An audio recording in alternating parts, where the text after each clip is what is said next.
Hello and welcome to our gathering in the month of October. I had fun looking at some of the things that I wrote, both in the email I sent out 3 days ago, I think it was, and the Facebook post that I sent out yesterday. Something about your ability to hold space for more than you think you could, or something like that. Bladder Function Energy, that flow that reminds us that we are so much more spacious than we often think we are, that we are so much wider, that we are so much softer than we often think we are. But judge it for yourself. Let's start in with that feeling exercise. Sometimes I refer to it as a meditation. It is a sort of guided meditation.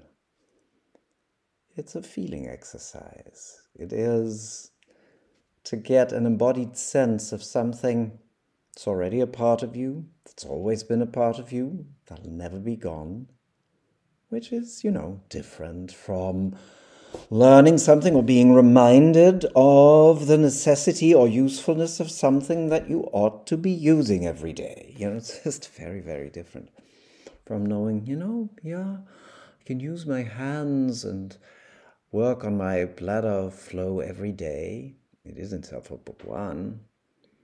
But this, the feeling into the kind of inner and outer space that bladder flow opens up within me and for me 24/7 anyway, that's another really useful thing to do and to be with. So, sit, as always in these exercises, with your feet comfortably connecting to the ground, whatever it takes for you to do that.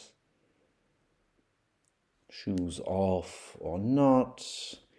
You need to make sure your feet aren't cold wherever they're resting, because otherwise they won't want to spread.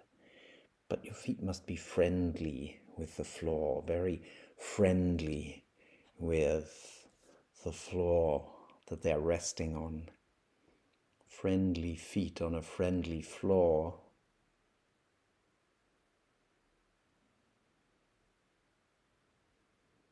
Your base placed generously on the seat that you're sitting on, the chair, the bench, or whatever it is.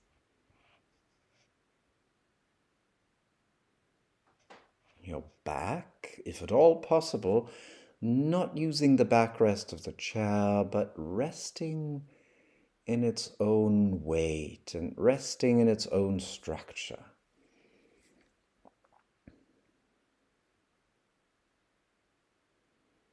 As soon as you notice that it's strenuous for you to sit up without using the backrest, change it. But if you can, just feel one vertebra upon the other, upon the next, sort of carrying your spine to that upright position that is upright in feeling only. The spine undulates, and that's why you or I can feel so upright with it. So here we are.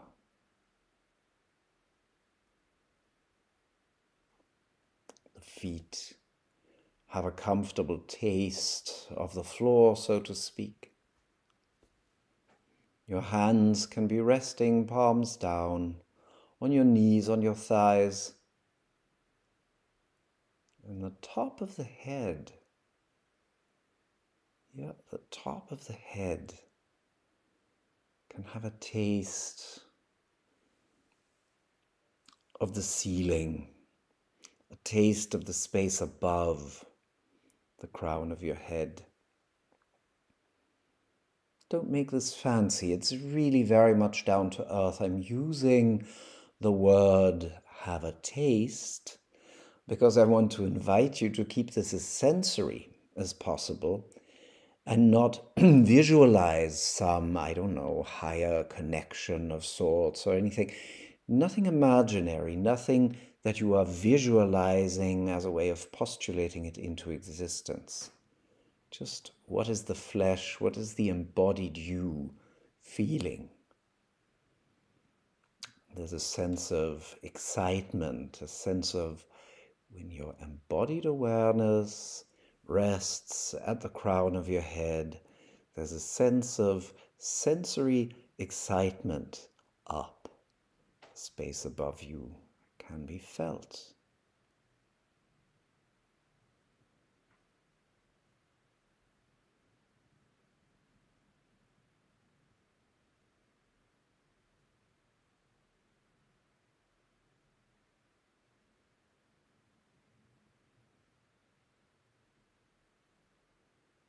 Now, as you are feeling the kind of antennae that the top of your head has up into the space above you, and your feet have that taste of what it's like to rest on the floor. Observe what the rest of your back has been doing, or what your back has been doing. Is the lower back easy? Or are you straining to try and sit upright?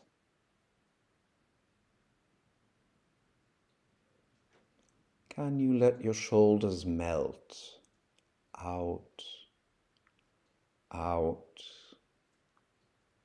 out, to where they reclaim the full width that they are meant to have?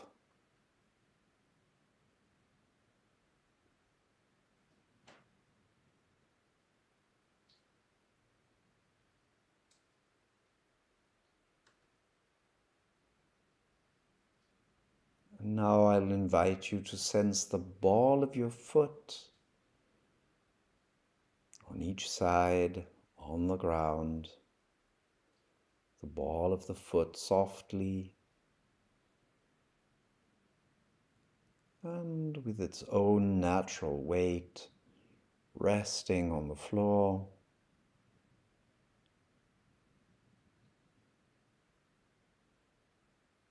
And just feel into the little toe along with the ball of the foot.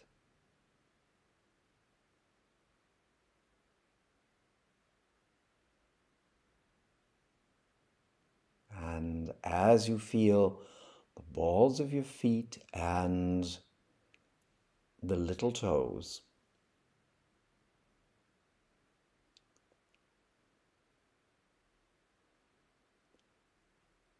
also feel the region of the forehead. Direct your awareness, your sensory awareness to the forehead, the full, broad, open space of it.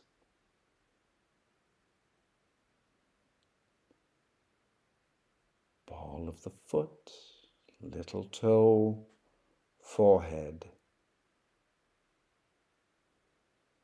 Just smiling inwardly into all those areas, into the forehead, which is a smile, into the ball of each foot, which is a smile to the floor, into the little toe.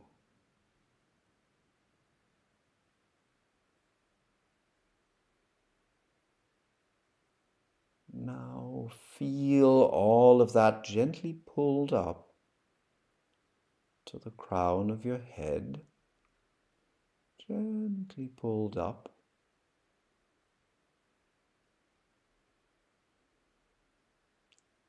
If you don't question this, if you don't question the probability of it or the sense it makes, you just let your body do this, then the pulling up can probably be felt right at the top of your head and in the forehead and all the way down to the little toe, passing by the ball of the foot, everything pulling up, very much connected.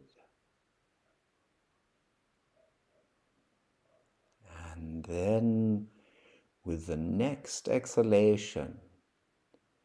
And with each new exhalation after that one, let what's gently and pleasantly pulled up wash down the back of your head, wash down the back of your head, wash down through the posterior portion of your head, so wash through that part of the skull you could hold as you cup your hand, and wash past the earlobes and down the neck, and bringing that softening descent to the shoulders that already had a little head start on melting out into their natural expansion. And then, encouraged by happy shoulders melting further, allow the sensation to wash down your back, wash down between the shoulder blades, wash down through that area, going through there, encouraging every fiber, every muscle, every bit of tissue there to soften, soften, soften, soften, soften. Soften to its natural tone. Soften to the natural, the naturally needed kind of tone. So nothing's becoming sluggish, just as everything's remembering the softness that is at the core of its nature. Even the solid parts of the body have their softness. We're not dealing with those right now, but I'm just throwing that in for good measure, so that if your mind had any kind of hesitation when I addressed allowing softness to wash through all the muscles and fibers of your back, it can smile and relax at the realization that yes, even bones, living bones, have their softness. They need to.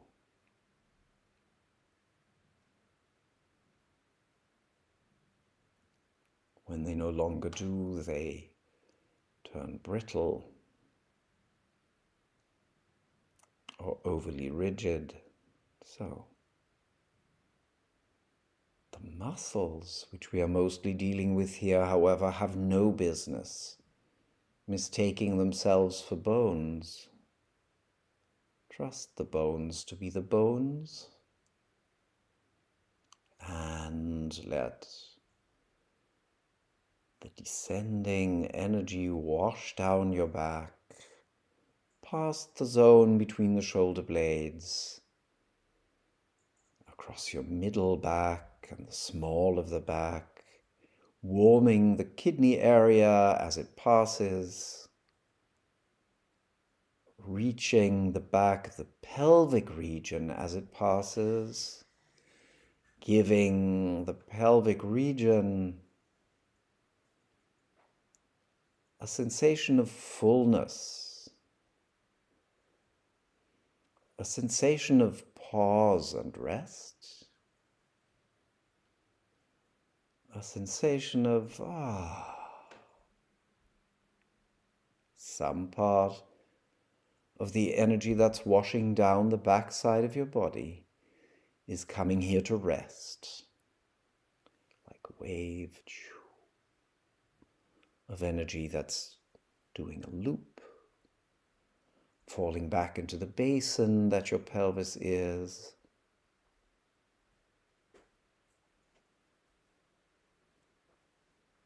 while at the same time a portion of that energy washes down further, softening the buttocks. All right, you're already sitting down, and the buttock area nonetheless tends to hold, even when those muscles are not working, tends to hold stuff it has no business holding. Feel the immediate response, as you're allowing your body to feel this,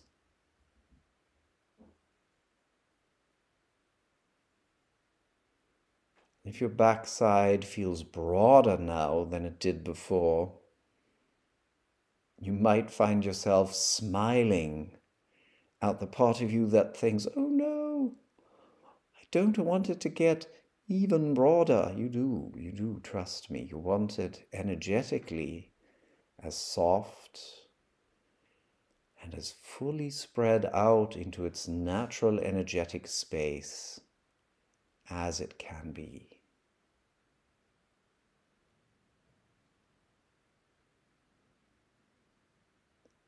Sense how that is wanting to continue on down and wash down the backs of your thighs, full of life, full of flow, the backs of your knees. If you're not quite sure you can feel them, if you're not quite sure you can feel the energy rushing through there, flowing through there, you can move your hands to the center back of your knees for a moment. Just fingertips, maybe middle finger, ring fingertips, easily placed in that area with a gentle sensory invitation to breathe through any kind of stagnation you may feel there. Flow, wash through any kind of stagnant energy. Yeah, that's it. And with every step of this, observe the reaction in the rest of your body as you do this. Watch the reaction,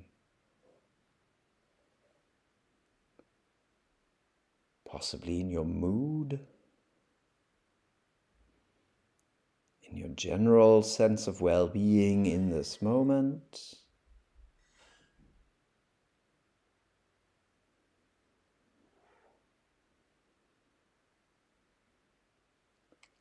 And with your fingertips still resting at the back of the knee or hands placed back on your knees and thighs, feel the energy flowing down, washing over your calves, inviting them to soften as well.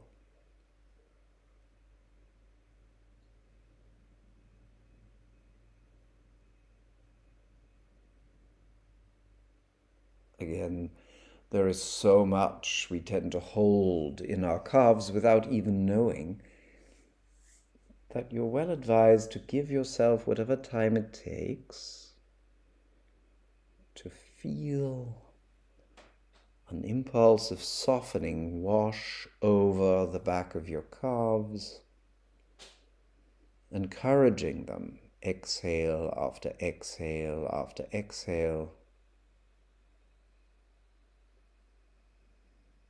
to trust that as you're sitting there right now with nothing to do, they can soften. There's a shin bone and a tibia in your lower legs. That's bone enough.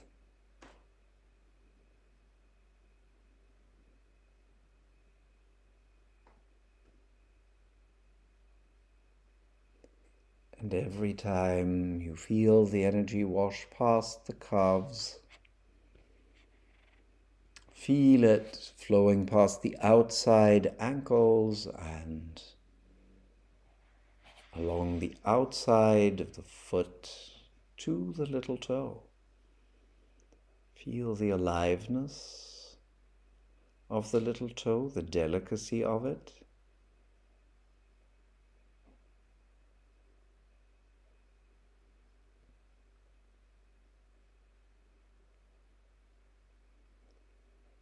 feel how well it can handle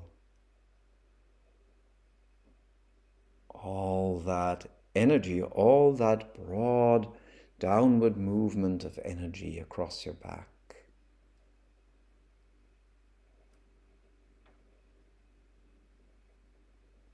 Even though it converges into that one little toe. And that one little toe is delicately placed on the ground. That little toe that has mobility in relationship to the rest of the foot.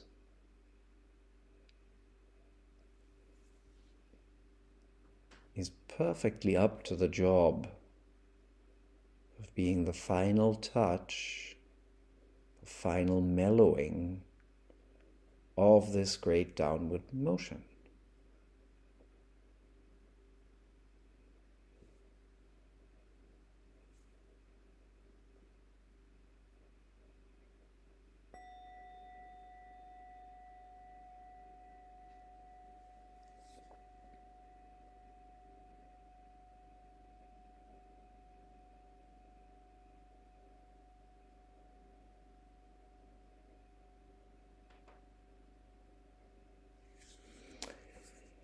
I always love seeing how these things shape up.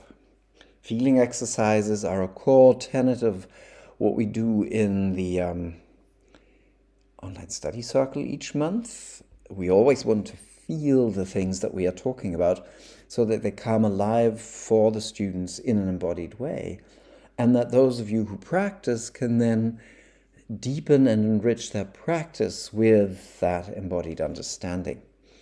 And some elements may recur from the filmed episodes of the online study circle, but I never have a script for these, and they come out the way they come out. And the reason for that is that each time I go back to a specific flow or a specific safety energy lock, I go to what about it talks to me in the moment. And you and anyone can do that, developing and strengthening a personal relationship, as it were. Personal in the sense that you establish it through your experience. Will do that. It will do that. You will stop or unlearn little by little thinking about any of these elements of Jin Shin Jitsu through received ideas, through concepts you've learned by heart. You won't refer to any of these aspects in always the same way after a while of getting so intimate with them through your feeling. And so here's a member of the study circle who's just commenting in the chat. Lovely feeling exercise and very different from the class one. A question: why isn't safety energy lock 24 part of the circulation pattern? Well, because it isn't. No. All right. So my understanding, you mean the circulation pattern itself, right? It's interesting that Safety Energy Lock 24 is one of the few energy locks that actually changed location. Well, it probably didn't change location, but Mary's definition of its location changed over the time that I studied with her. 24 was indeed at one point taught as being right on the outside of the foot, but moved to being between the fourth and the fifth metatarsal. Now, everybody, this is not my foot, this is my hand. I am just showing it as though it were my foot, okay? So, in case you're not familiar with all the safety energy locks, it would be the equivalent of this on the foot. So, between fourth and fifth metatarsal. Bladder flow, however, goes along the outside of the foot and into the little toe. So it draws the outside, it gives us the design, the drawing for an outside of a foot and its balancing action. Does it make sense to also include a holding of the general 24 area into your working with bladder function energy? Well, if you feel called to do that, then it absolutely does make sense. See, these kinds of questions, like the one Taj just asked, are precious because they contain their own answer to an extent. I mean, they make you think about things in a way that has to do with your own alive perception and reception of what's being examined, of what's being worked with. And the funny thing that happens, and it's so human, it's just so human, is we already sort of have an answer, but we still ask, well, in this case, it may be too much to say that it's almost asking permission, but we all go to this place. Well, I don't know if we all do it. I certainly still do that sometimes. I still, in situations like this, I'm the one who has the teacher role, right? And we are all learners always, all throughout our lives. And when we have those moments where we perceive something, where something feels clearly a certain way to me, then asking the question, is it possible that I felt this, is something we will slowly unlearn. We'll shift it slightly to, look, this is what I felt. How does it relate to what you feel when you go into that? Anyway, I'm digressing from Taj's question. But there will be more. I'm going into the questions that were submitted to me. Actually, the first is a bit of feedback that was sent to me by Karen right after last month's Q&A. And she said expressly at the end of her email that it was okay for me to share this if it was useful, which it is. And before I get into Karen's, and then Taj's feedback, and then Taj's question, and then Karen's question, I would just like to encourage everybody watching and listening, if you do have questions, submit them. Do multiply the voices that we are hearing here. And at the same time, I wish to express my appreciation to everyone who has been sending questions. I love the level of conversation we've been having. Karen, Taj, Janna, to name three who have regularly asked questions, but everybody else's questions as well are very, very welcome. So Karen, who asked a couple of treatment-related questions, so to speak, is giving me the following feedback right after the Q&A last month. Thank you for your reply on Tuesday, and also for your encouragement to everyone to ask questions. That's an encouragement I just repeated. Interestingly, I still feel a little nervous at times about asking questions for your Q&A webinars, even after 2 years of doing so. That was certainly the case in regards to the last Q&A. My mind was wondering, would it be okay to ask about a treatment approach when I hadn't even started sessions with the person in question and had relatively little information to give you to base your answer on?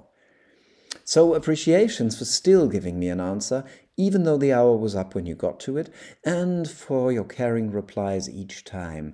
I always feel validated and excited to have another puzzle piece fall into place in my ongoing learning of Jinshin Jitsu. Well, see, thank you. The text continues, but thank you, Karen, for saying that much. Again,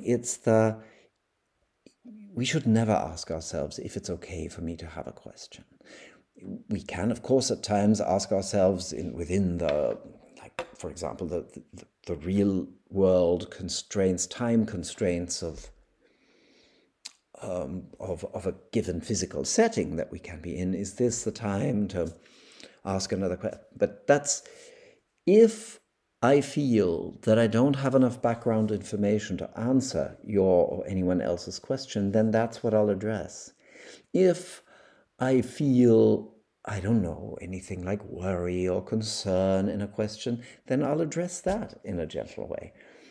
there isn't a question that can't be asked, because I can and must be trusted. I mean, you have to let me be the adult when it comes to my end of things, right?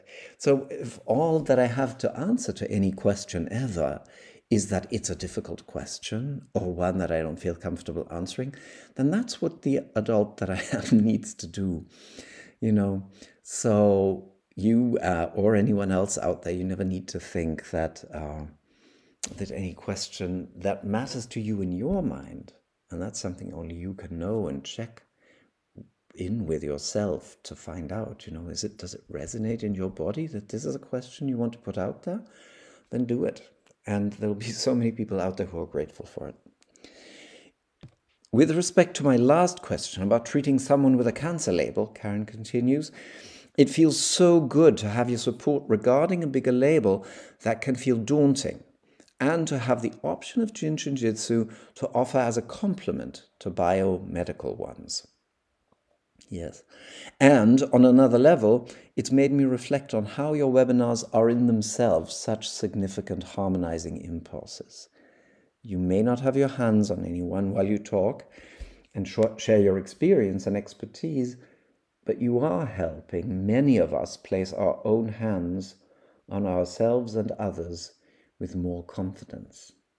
And as a result, the impact of Jin Shin Jitsu keeps amplifying around the world the more we ask questions and receive your answers. I love the ripple effect that emerges. And thank you so much again. So thank you, Karen, for sharing that, because that is truly what matters most to me.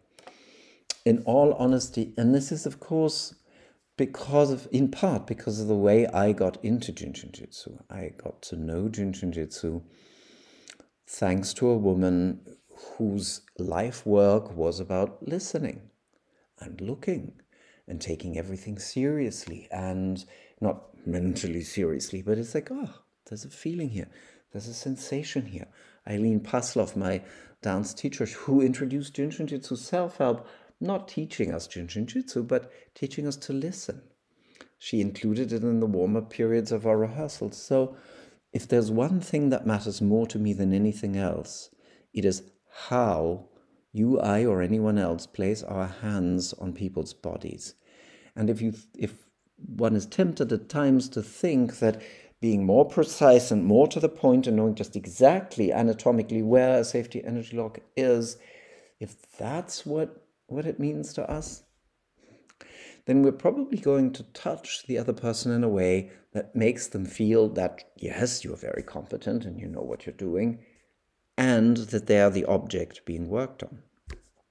And to me, it's just been decades of confirmation that when a person feels touched in a way that they feel heard and seen and listened to, that it's all about them, about an intricate and intelligent and almost intrinsic, meaning living inside of them, conversation between their body intelligence, life intelligence, and universal life intelligence, the energy of the jumper cable, then something very, very deep relaxes. Yes, you can force a muscle and sometimes a safety energy lock into a kind of submission. You can force it to release. It won't last very long. And while it works, it will already have created resistance at a deeper level. And I know this to be true from so much experience. Now, I have no argument with people who still feel they want a firm touch that tells them where to go, how to shift, and who to be. But I'm just not, that's just not on offer with me. It's just not what I do. And I respect that some people seek that out, and I agree with you that the ripple effect of informing body after body after body, that's not necessarily how we have to treat ourselves and one another, is what matters to me most in this life. So it's been specifically my experience that the real life efficiency of your Jin Shin Jitsu improves as your touch becomes more of a listening touch. All right. Taj starts with feedback here. For the most part. Hello, Matthias. I seem to remember near the beginning of this course you suggested noticing the expression of the quality of these flows in our daily life. Yes, I did. I've taken that literally, as you know, and here are two more sharings. Large intestine function energy. Last month, when starting a new class, I opened to the perspective of all of the first 4 energy flows as a whole process. In fact, I think Taj shared some of that last month, maybe the month before. Meaning that the actual taking of the class was just the gathering phase, and the fruit was in the holding, digesting, and integrating of the material. For those of you who don't know, Taj is actually summarizing into one word each the first 4 aspects of organ function energy. The gathering, lung function, the holding, large intestine, the digesting, stomach, and the integrating, spleen, of the material. Shortly on, in the gathering phase, I noticed I was not having fun, and things were becoming a bit of a grind.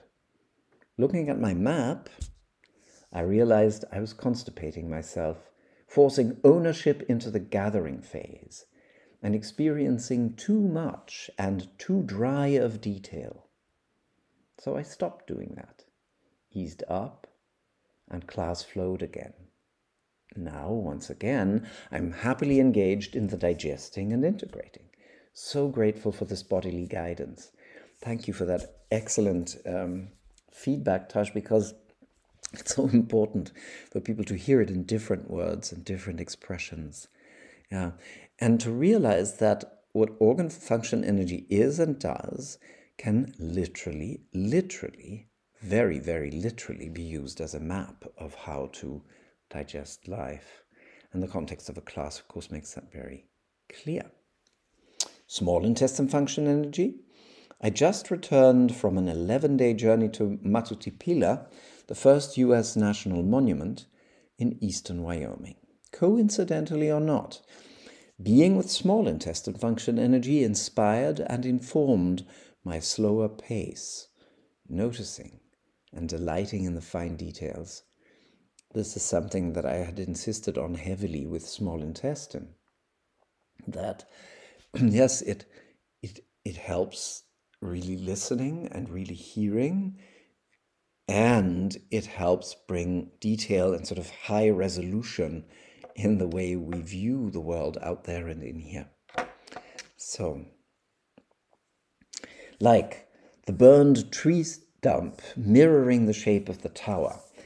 Now, everybody watching, unfortunately, you don't have the benefit of the photos that I received in the email. So there's a burnt tree stump that echoes the form, literally echoes the form of the natural stone formation that's being referred to as the tower here.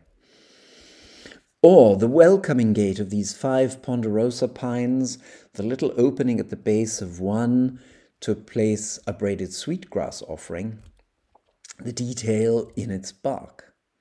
All of this documented with beautiful photographs. But the point is that as you start looking, not looking for interesting things in the world, oh, let's go to someplace interesting, let's go to this legendary tree, let's go to this wonderful monument, but let's look at what's right in front of us with curiosity and differentiation, and then there's all this nuance that appears. Learning to look, learning to listen. Back to the text that Taj sent. And the lingering inhaling of the crisp air, the motion and sound of wind in the pines, and the changing colors of the tower depending on the time of day. This trip seemed like it was bringing home, under a small intestine influence, the explosion of heart function energy. So, again, for those who don't know or don't currently recall those details, the first round of lung function energy, large intestine, stomach, and spleen, as gathering, holding, or owning, digesting and integrating, is followed by another out, in, down, up cycle of heart, beaming out with radiance and the fire of being who you are, small intestine, then bladder, which we are dealing with this month, and then kidney, which will be coming in November. So the experience expressed here is, this trip seemed like I was bringing home, under a small intestine influence, the explosion of heart function energy. You know, when all of a sudden the world, or nothing in particular about the world, but life itself just seems splendid, just seems magnificent, just seems so full of life. And then you bring that in and say, yes, there's this, and there's this, and there's this, you know. So grateful for the Building a Life orientation of your class. Building a Life, for those who don't know, is the title of the book that accompanies my discussion of organ function and energy. And at the end, Taj adds, you might enjoy a national bestseller book, Braiding Sweetgrass. That's a footnote to the Braided Sweetgrass offering in the tree. So I'll mention this book for anyone who might not be afraid of it. I've actually given this to a friend as a gift, but have yet to read it myself. Braiding Sweetgrass, Indigenous Wisdom, Scientific Knowledge, and the Teaching of Plants, by Native American and Distinguished Teaching Professor for Environmental Biology, Robin Wall Kimmerer. That's Robin like the bird, wall like a wall, and Kimmerer, Kimmerer, for those of you who want to look it up or get the book from your local bookstore. Braiding Sweetgrass is the title. And then, in her next email, Taj asks the following question. Thank you for the summary of the flows we have done so far at the end of teaching video 3 in Bladder Function Energy. Very helpful. And the tantalizing hint that with the bladder flow we may be headed for a new dimension of experience in the second half of this course. Well, I'll have to look that video up, Taj. I mean, these things I say, I'm not saying that it doesn't make sense to me. I'm just saying that I often am surprised when people report back to me what I said in those videos. So I'll look up the context in which I said that we may be headed for a new dimension of experience. But yeah, I'm guessing what it is, of course. Anyway, that's not what the question is about. The question is this. Janitor flows is the heading. So now we have all three janitor flows, spleen, stomach, bladder. Would you speak about these three as a group, please? Like why these three, why this order, and any other perfection of geometry they offer. Relative importance of doing these three compared with doing main central supervisor mediator flows. As always, thank you for teaching this course the way you do. So, spleen, stomach, bladder are the three organ flows contained in Mary Burmeister's Self-Help Book 1, which I deem is brilliant architecture for a self-help book. Janitor flows, I don't know that Mary referred to them as that, but she may have done. She did use these so-called practical names. I'm not very fond of that, of those names, because, you know, while for an easy understanding, when teaching something like this in the 60s or from the 60s on, Mary taught from the early 60s to the late 80s. Oh, actually, her very last class, I believe, was in January or February of 1990. So, you know, that was a longish time ago, and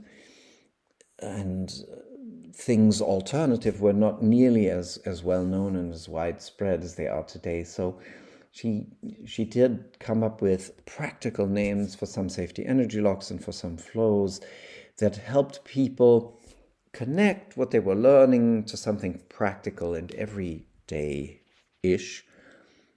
And that many decades further down the road, it's been over 30 years since Mary's last class, I just tend to not use vocabulary that seems to almost relegate the flows to the, cleaning up after me, sort of. That's what the janitor flow sort of evokes for me. It's like, I live the life I live, and whatever mess needs to be cleaned up, spleen, stomach, and bladder, see to it. I don't hear any of that in what you are writing, of course, but I'm just explaining why I have no great appetite for these so-called practical names. And because the answer I'm going to give you about why these three has very little to do with janitorial duties, or only marginally so. So to me, spleen flow comes first because it opens the gateway to the solar ethers, as Mary said. The gateway to the solar ethers is a poetic way of saying solar plexus. In the solar plexus area, about which Mary explained that this is where seventh depth enters the sixth depth. Those of you who don't know what seventh depth is, it's what we refer to as universal light or universal energy or universal source in Jinshin Jitsu. And so the universal aliveness enters my individualized life circuits through the solar plexus. It's the place that lets me feel the connection to the all aliveness, to all that is. It lets me feel like I am living my life in a sunny place in the middle of heaven and earth, and from a sunny place inside of my body, inside of my being, and between heaven and earth, or in heaven and earth, meaning in the material dimension, in the very matter, the very substance of my physical body, and the weight that not only my body has, but my actions and feelings also have, to honor the weight that life in earth, in manifestation on earth has, while also being fully alive in the lightness and the airy quality of spirit and thoughts and emotions when they're just flowing. The solar plexus is that giant opening to that connected aliveness that does not think above is better than below, or vice versa. So that's that. When in doubt, do this, the spleen flow, to open up to transpersonal or impersonal aliveness and get things flowing. And then, once you do, there's so much to process. That's so much to digest. There is so much to put in the right place. There's so much to, wait, but let me understand this further. That stomach function energy comes in and it does the thing that is so important and so precious, in the sense that, us spiritual folks, those of us who consider themselves that way or can relate to that label at times, we tend to have a rather unfair sense of condescension to the mind, thinking, the ego, the thinking mind. But the mind is a wonderful thing, and the thinking is a wonderful thing. Thinking is no less wonderful than digestion. So digestion, if it's only, okay, I stuffed my face with that and now my body has to deal with that, that's not really digestion, that's coping. Digestion, when it works well, begins with seeing the food, smelling the food, tasting the food, and your whole brain activity, knowing through each of your senses, including the sense of touch, through each one of your senses, through what you hear and see and smell and taste and touch, the brain is informed which, substances to produce and release, which digestive enzymes and so forth. And it is the same with everything else. The more my eyes are open, my senses are open to life, the more all the relevant functions of my body and mind and soul, if you want to work with that term, become activated to process this appropriately. So why stomach flow? Well, because stomach flow reminds us of the nobility of digestion in the way I just explained, rather than digestion as coping. All right, he swallowed that. I guess we're going to have to deal with it. All right, that information was stuffed into him in class today. Well, we'd better help him structure it and digest it. That's not digestion, that's coping. Digestion is, how do I make this mine? How do I bring this into a weave, into a web with everything else I'm already made of, already made up of? How do I bring it in, bring the richness of what I have ingested as food, as information, as experience? How do I bring the richness of what I have ingested into the richness that I already am? And therefore the richness that I am only just now becoming. The richness I already am, with the wisdom from previously lived experiences, I absorb and make things mine. With the richness of already digested information, I make things my own. With the richness of experiences I've already lived through, I integrate yet another experience and become better nourished, more expanded, more connected version of myself. Always just becoming and marveling at the becoming. And then bladder flow picks up in the marveling place the Libra aspect of you and says, yes, this is great beauty and this is great beauty. Oh, look at the beautiful way this dovetails, and look at the beautiful way this contrasts, and look at the interesting way in which this breaks off right here, and it doesn't have a continuation. It has sort of a sharp edge, that piece of information or that experience or that thing I'm looking at has sort of a sharp edge, but which contrasts in an interesting fashion with that fuzz, with that cloud, with that mist over there. So Libra is not just the beauty of a dignified interior or beautifully rhymed words or any such limiting understanding of what your Libra aspect's sense of beauty is. It is being able to hold all of that in your space, see the just value of each of those aspects, and at the same time acknowledge that it can all get a bit much at times.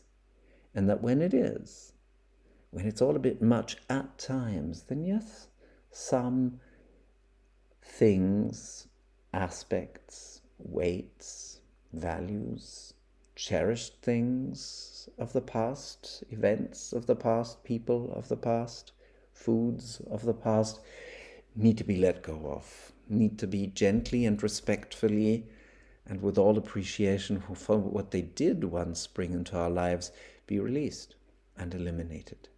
So there's a simple elimination from a sense of beauty and completeness that happens with bladder function energy, which means that with that calming, soothing, and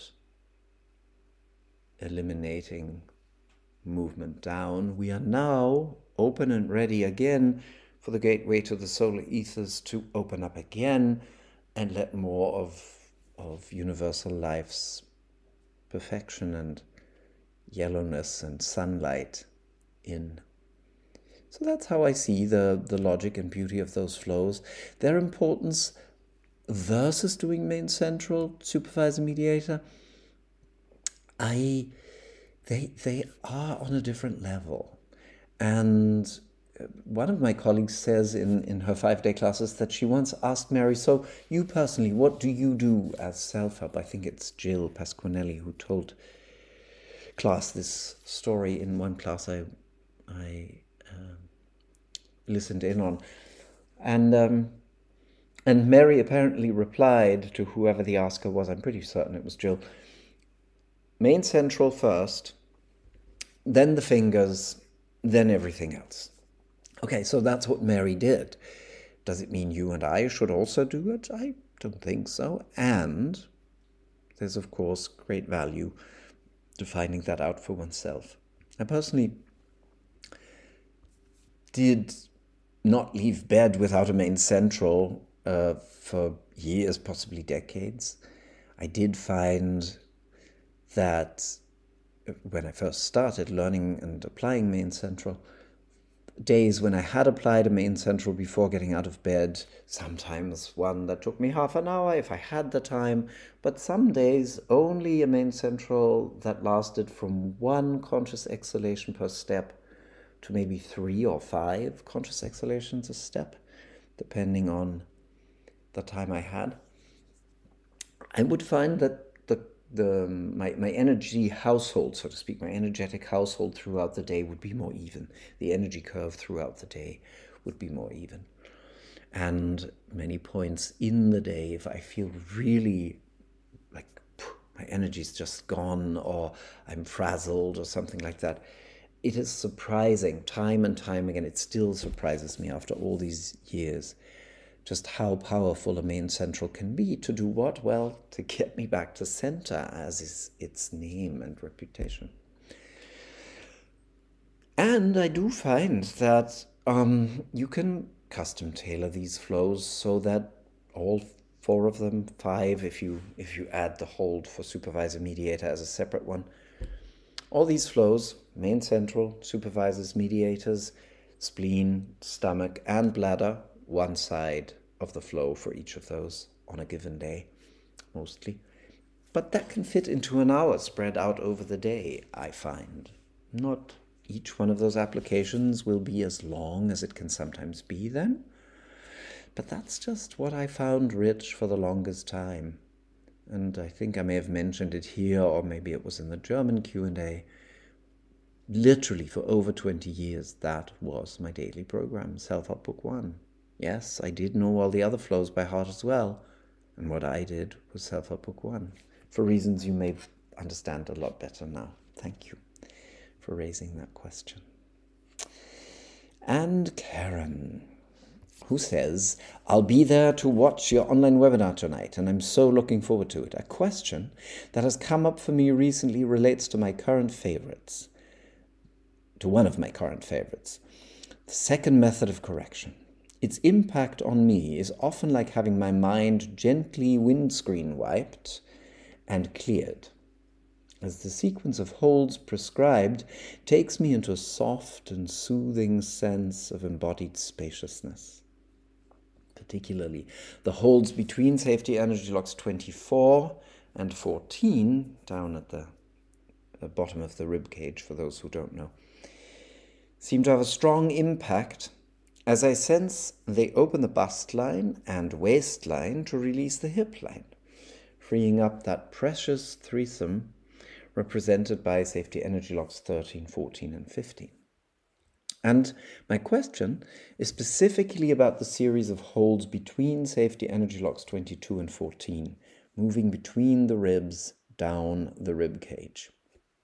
So for those of you who don't know the second method correction or don't know of it even, from number 22, which is right under the clavicle, one is invited to then go in the space between each rib and next rib, one after the other. So you really go into that space you feel between the ribs, and you go down in a line from 22 all the way to 14.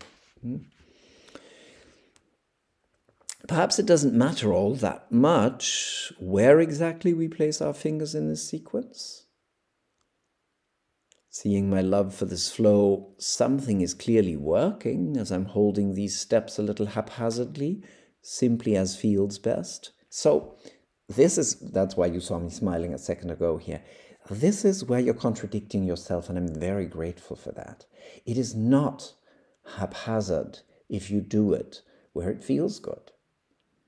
So let me remind everybody that Jinshin Jitsu is called an art not because that sounds chica or something like that, but because it is. Meaning, you, with your experience and your groundedness and in delicate communication with yourself, deep connection to your tool, which is your hands, and feedback from the body you're touching and the body that is yours, that is listening, finding out what feels right is no small thing, and it is anything but haphazard. So in that sense, of course, it's not true to say that it doesn't much matter where you place your hands. It matters that you not place them somewhere just because the book says so, or just because some teacher, including myself, says so. It is important, if Jinshinjutsu is to be an art, that you place your hands not haphazardly at all, but precisely where it feels good. And I'll talk a little more about that because you asked quite specifically. But I do wonder sometimes how to locate the spaces in between the ribs as the flow instructions state. Occasionally the ribs are hard to locate, and especially so when working on women in the chest area. I tend to work closer to the sternum initially to move down the front in between the breasts, and then move out towards the side where the ribs can be felt more easily in the lower part of the rib cage. Wondering how all this resonates with you, and thanks so much if you can offer some further pointers. I certainly can. This, what you're describing here, seems to me to be the obvious way to work on a body, especially a woman's body. So yes, you're in from the breasts, but if it feels like that's sort of off the mark, it is where you can feel the space between the ribs, but it does feel a bit off the mark. Once you have located the space between the ribs, just check if the place where I am can be seen. Nope, it can't. Okay, so once you have located a space between the ribs, you can follow the groove between the ribs inward. Yeah? So if you are working, again, very often I do exactly what you describe. I go down from 22 between the ribs, close to the sternum first, and then further out as I get further down. But there's also this added pointer of once you have found a space between the ribs, you can follow that groove out. And in the area where there is breast tissue that you're then getting into, you're getting into it in a way and from a direction that doesn't feel intrusive to the person you're working on. It just feels right. It feels like, here's a listening hand that is entering a space that feels safe and protected, as it is so knowingly and listeningly, if that's a word, being held. Right. So that's what I have to say about that. Mary would say to apply the second method correction in a plumb line, not from the fruit, the plum, but with a B at the end, the piece of lead that is suspended at the end of a string that masons used to use and maybe still do, but for the most part, I guess it's laser thingies now. Plumb line, a straight line down from, say, a sore somebody has on their lips or on their eye or something. So you go as close to the center as the sore is, or as far out from the center as the sty, for example, is, etc. And then you go down in a straight line, in a plumb line, in a vertical line. But other than that, other than those specific situations, you, of course, follow the body's precision. And the body's precision is never a theoretical one. It's always an organic one. So thank you for that question, which brings us to the end of our time together tonight. And I'm looking forward already to seeing you again next month when we talk about kidney function energy. Anyone who is not aware of the online study circle yet or hasn't been a member and is interested or got interested in organ function energy and how it builds your life, you can go over to this website, the one in English, TSJ e-learning. You can go over there and check out the programs we have, some free, some for pay, And that's where you will find lifetime access to the 12-organ function energy, which is still running. You can buy lifetime access now. Look at all the episodes we have had since January of this year, and it will keep running through the month of March of next year, and you'll have your package with lifetime access right here, or if you prefer, you can join the ongoing study circle. Also use this link to sign up for the newsletter if you'd like to receive it, and check out the free offers like resources for these times. Have a wonderful evening, everyone, and see you next month.